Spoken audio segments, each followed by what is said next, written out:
Kellyvision.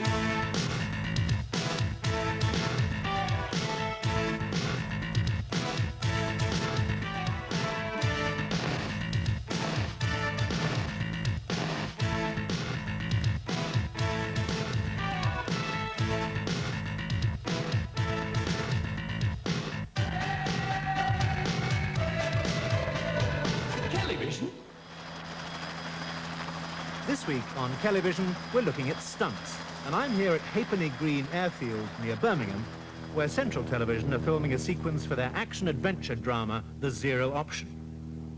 Now, the stunts, of course, are not being done by the actors themselves, because if an actor gets hurt, that means he's off work for a few days, production stops, costs a lot of money. So the people who do the tough work are called stunt doubles, and they're Andy and Tip, very experienced men here behind me. Roy Alon is the stunt arranger on this film. He's worked on Superman and Bonds galore and Dempsey and Makepeace. So let's have a word with them and see how they plan the whole thing. Roy, can you take a couple of minutes out? Potentially very dangerous, obviously. Indeed it is, sir, yes, and an awful lot can go wrong, so you need belt and braces, which is why we double link every piece of equipment that we've got. We've got some links in the plane there that we will lock onto. When you say double link, you mean there's two of everything? There is two of everything, because you should never rely on one single piece of equipment. And the equipment that you use, the best that money can buy is only just good enough on a stunt like this. Because when all said and done, the two men are risking their lives, and anything should go wrong, we could have a very big problem. So tipping will be attached to the plane at all times by this? Yes, by both links. And same with Andy here, our second stunt artist. He's got a double link on there. And the two men will be hanging outside the plane, executing a fight, the end of which one of the men is seen to fall. Now, do they know here on the ground how that fight will go, Tip? I mean, or do you organise that in the air? Well, Roy Alon has given us his idea of how he wants the fight to go, and so we'll work our best on the ground. We'll do a dirt dive, as it were, on the best on our ground of what we want to achieve. But only dirt dive? A dirt dive. What's It's a skydive phrase. We rehearse on the ground what we're going to do in the air. Yes. And as soon as we're in the air, we'll find out the restrictions we may have and have to alter accordingly. That's why I want to lock onto this main spar here underneath the seat. That is really good and solid. If I could find two more like that, we've cracked it. I don't want to use these because they're just on rails and they're very flimsy. Hanging from here and down, you're going to be really low. I'd rather one hand was on here and your right hand was on there, leaving one hand free, so that if all this lot fell apart and you drop down, then you're onto this. So use this as a primary and this as a secondary, because if you get onto this one, you're way down and it's a hell of a climb back. Well, yeah, I mean, as you were saying, that should get that shot, shouldn't it? Because you'll see the guy hanging off the door, and you'll see the other chappie on the wing, and the ground will be, so you'll know you're in the air. Yeah. Yes, it looks terrifying. Now, the company that designs, develops and builds all the apparatus you need so you can shoot it for a film, and indeed they do lots of specialist equipment for stunt movies, is a company called Bickers Action Enterprises. And the man behind all that is this chap here, Dave Bickers, right here in the heart of Suffolk. Not really the place you'd expect to find this sort of thing, I don't think. Dave, now then, what is all this machine in here for? What's it going to do to this car? What have you been asked to do then? Well, this can turn, you can get a car to turn over in a certain place every time, not anywhere. I mean, when you press the button, it happens. So it's an air cannon, but actually it works on nitrogen, because air could explode if you get oil with it. So you'd use this in a circumstance where a script in a film says we need a car to roll, and you can make that car roll exactly the same way every time? Yes, if the stuntman pressed the button at the right time. So show me, what is this? Right, over there we have a cylinder of gas, nitrogen gas, which when we connect it in here, energizes this cylinder. In other words, fill that cylinder full of gas, which is trying to get out. There's no explosions, it's just pressurized gas. And in here, there's a big valve, so when the stuntman pressed the button, this valve is turned on, the gas rushes around here, gets on top of this piston, which the can't get past it, so it pushes the piston out the bottom, and it can't go out the bottom because the road is there, so it flips the car up in the air. What's keeping the piston in? Well, we have a bolt at the moment, a 6mm bolt in the bottom, which gives it a little bit of pressure before it snaps. So it builds up, Builds snaps, up pressure, snaps, and there you go. throws the car over. Dave, thanks very much. Now, the chap who has to drive the car, mind your hand there, the chap who has to drive the car and roll it is this man, Jim Dowdall. Jim, what do you have to do then? I mean, you've got to press buttons and drive cars at the same time. Well, basically, the idea is that you bring the car up to wherever the director wants it to actually roll over, and then you've got to flip it sideways so that as the car comes almost parallel with the camera, if you like. So the whole car is sliding sideways. That's when I push the button, and that's off she goes. Now, how many spins will the car do then before it stops? Depends on the amount of pressure that Dave puts in the cannon and the speed that I'm doing initially. I mean, if I'm doing 60 and there's a good bit of pressure in the cannon, we reckon we can probably get 3.5 rolls out of it. So 3.5 spins at 60 mile per hour, that's really quite hairy. What kind of precautions do you take then, as far as safety is concerned? Well, Dave puts in a roll cage inside the car, which is made of the best materials you can get. Then I'm actually lashed inside there in a 5-point racing harness with a helmet on, and I also have a neck brace here, because probably the worst aspect of rolling a car over at that speed is the enormous amount of energy which is transmitted into your spine to give you whiplash. So it's really essential that you have something to keep yourself absolutely rigid so you don't get a problem there. And then all I've got to really worry about is hitting that button on the steering wheel at the right moment. But the whole thing is, we never do anything until we're absolutely happy that we've covered every eventuality there is. There is no such thing as the ultimate safe stunt. You cannot eliminate every single, factor of danger from it. But we do everything possible, and we won't go until it's absolutely, in our minds, 100% we've covered everything.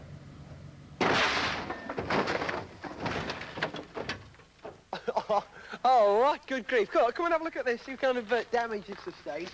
Now, if you look inside at the car, you can see that the roll bar is completely sound, no damage at all. So if Jim had been in the car at that time, he'd have survived quite neatly, providing he'd stayed in the car. Brave man. Now, that happened at 0 mile per hour. That was one complete turn. So you can imagine what it looked like at about 60 mile per hour. In fact, let's see the whole thing again in slow motion. Quite spectacular.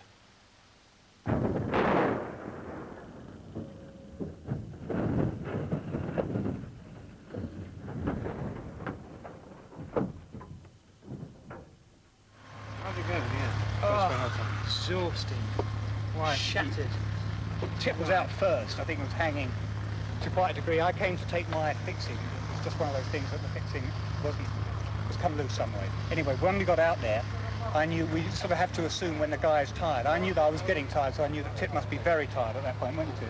But you get pretty, into it all, so you don't realise how tired you are until you start to sort of pull in on muscles again, and they're getting tired, aren't they, out there? Yeah, I was hanging out there for maybe 2 minutes before he joined me, and when I'm there by myself, I haven't got anyone to buffet with the slipstream. Yeah.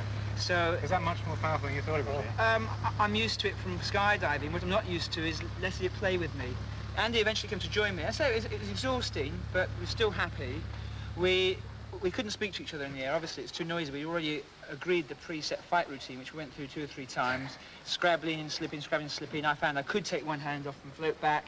He'd go and put a hand on my face, and I'd hold his hand onto my face and look like he was fighting. So you can't communicate at all like that? Well, you can't hear each other, no, it's just... something like that, that's all I could do. And then the fun started. Plan A was present my hand to Roy, the arranger, and Andy, to pull me in. And they were heaving and nothing was happening. And I was trying to get all my strength together, knowing I was going to need it in a minute. And that didn't work. In the end, we found, so from now on we know, that even with no strength in the arms, strength in your legs. And of course, Roy leant that far out, so he was right out the plane. I could just present my knee to him there. Yeah. And he held on. So how many times will you rehearse this again now? We shot it, we shot the rehearsal, and there is footage there to use for all the hanging stuff we need. Yeah. We now need to no need to do more rehearsals, we're ready to shoot every time now. It's amazing the things you find in Dave Bickers' back garden. Look at this lot over here. That blue car yonder, the other side of the fence, and this yellow car here, just this side of the fence, obviously lined up for some stunt or other. And right by me here is a car on a ramp. Are you thinking what I'm thinking? That this car and those cars there might meet up in the not-too-distant future? Hang on, Dave's here, he'll explain. Dave, what's all this about, mate? Well, we're just doing a test. We haven't used this one before, not with a car on it, so the idea is we hope to get this car hit the blue one. Good grief. So what would this be a stunt you'd do in a movie? When would you see this sort of thing happening? Well, when you couldn't put a stuntman in the car, because it could be over a cliff, so you wouldn't really want a stuntman in it, or you're going to blow the car up. Ah. We wouldn't actually blow it up, that'd be a special effects job. So it's the same sort of system as the Volkswagen going in here. Yeah. But it's a much longer ram, and There's this pipe here, that's yeah. like the pipe in the Volkswagen. That's correct, yes. But it's a lot longer push, so it should go a lot further. How far do you think, in fact, it will go? I hope it'll get up there and not into next field, because I don't own that one. Fine. I'll get out of the way. Good luck. Thank you.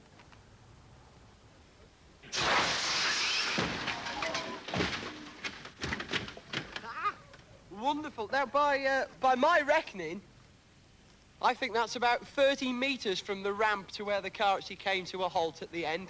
And the blue car, which you hit on its way through, that's about 20 metres. So it was in the air for 20 metres. And it's all uphill. And you can see why you wouldn't want to stick a stuntman in a car like that, no matter how well protected he was. He'd have to be a complete nutter to sit in a car for that kind of stunt. Plus, to add to the effect, you could, of course, explode the car, like Dave said, in mid-air with pyrotechnics, and that would look quite spectacular in the film at the end result. Now, the whole thing was over in a blink of an eye. You probably missed it if you were wiping your nose or something when it happened. So the best way to watch it back is like this, in slow motion.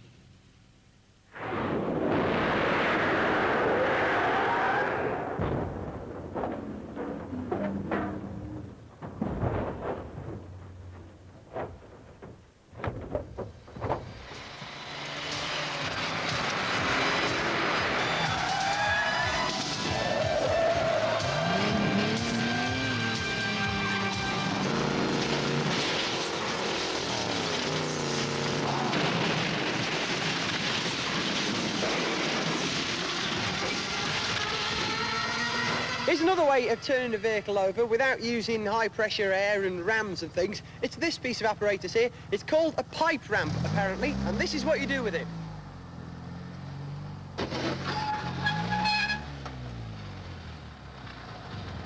Now, I'm glad you didn't attempt that at speed this time, Jim, otherwise you'd have trashed the crew here. But when would you use this, and how would you use it? Well, when we've got a situation where there's a possibility where we can disguise a ramp, supposing a car's supposed to drive into a fruit stall or something else like that, then we can disguise it because of the narrowness of it. Mm-hmm. And you can put the fruit stall in front of it, have all the fruit or the bottles or whatever it is going everywhere as you turn over. Also, obviously, it's cheaper than having the cannon and the prepared in the back and everything else. But obviously, we wouldn't use this particular vehicle as is at the moment because it's totally unprepared. There's no roll cage, there's no seat belts or anything like that. So, I mean, this is just purely for your demonstration. So this is for a straight line thing where you go towards the camera and you just flip it over onto the side. The difference with this is that you don't, with a normal flat ramp, you drive up it on the wheels. With this, you use the body or the chassis of the car to go up the ramp, which means that none of the energy is absorbed by the suspension, so that when you hit that little kicker, there's a little tail just on the end of the ramp there. And when you hit that, it kicks the whole of the front of the car up in the air, and 9 times out of 10, it rises up like that, makes it turn and comes right down on the far corner of the car first, and then it somersaults from there. You do it at what kind of speed? 40, 50, 55 if you really want to get a long way, but then again, you know, you've got to have the car really solid, reinforced there, and again, the neck brace and all the other bits of kit on. In a German road test, one car beat the Mercedes 190. In America, the coupe version beat the Porsche 944. Yet it's in the same price range as, say, a Cavalier or a Montego. We had to get both the cars moving along at about 30 miles an hour, and then David stood on the rig on the cars to guide me in, because there comes a certain point when you can no longer see the ramps, because the ramps only gave me about 3/4 of an inch clearance on either side of the width of the tyre. Very, very narrow, so we could get the maximum shot of the car. And then I come up to the ramps, and when I figure it's about right, he might just go that way or that way a bit, and when he drops his hand, I've got to go. And I climb up onto the roof, and that's the first one, and then we cut again, and then we do a second one of it actually coming onto the roof from a side angle, and then the third time round we put another little ramp just to get us down over the bonnet, but the car did actually jump down off the bonnet onto the ground without the ramp there. Dave, how on earth do you approach trying to get a car to drive up the inside of a lighthouse, which is something you did in the commercial? Well, it wasn't really a lighthouse, not a real one, so they built a bigger version of the steps and everything, and We've done a few mods to the car and got it up there. Jim, driving a car up the inside of that lighthouse, how was that for you? Yeah, quite tricky. I mean, we'd done, you know, a certain amount of experimentation to get exactly the right tread length and depth so that the car would clear it. And because you've got a circular staircase that was very narrow, it was important to take absolutely the right line.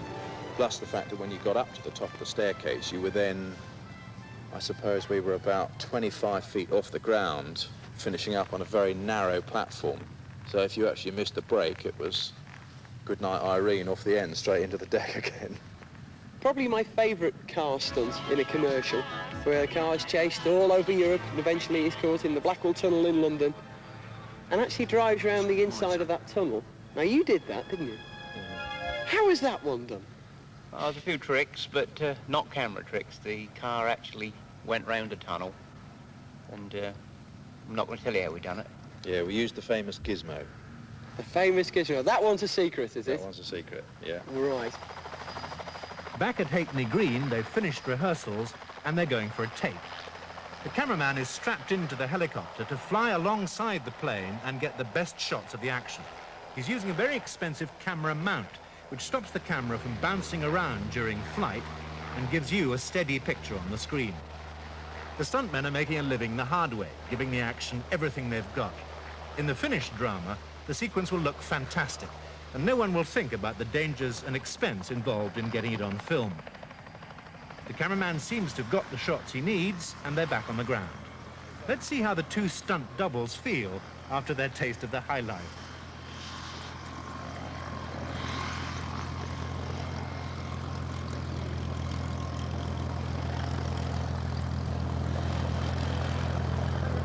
It's the last one of the day, aren't you? I don't know what to say anymore.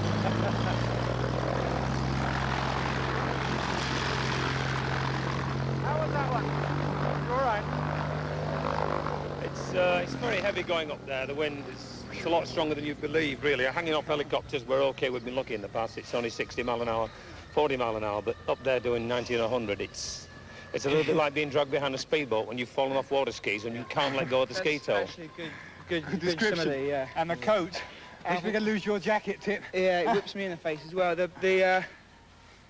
It seems to take so long for the ground. I mean, it wasn't the ground camera's fault. We took a long time for the ground cameras. Basically, we did 3 takes, didn't we? That was spectacular, seeing you hanging out at low level. The problem then was because my cable wasn't at my arm as before, it was hanging free. I suddenly realised we were going right over the camera. He sat in the wing strut, and I had to jam my hand up to hide the cable, so all the strain was on the arms again, and do a bit of acting as well. But now you're exhausted, yeah? A little bit. Shattered. Yeah. And A little bit, I've got to tell you.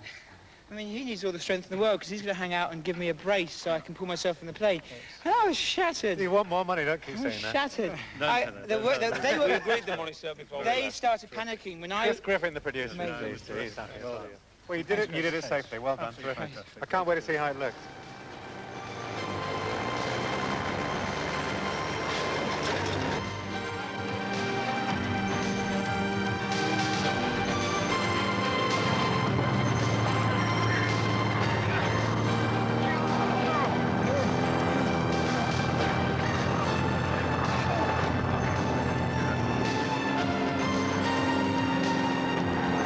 So, in the final version, the film will be cut so that it looks as though the actors have done the dangerous bits themselves. And what happens in the end? Does anyone fall from the plane? That's a secret that will only be revealed when you watch the Zero option itself.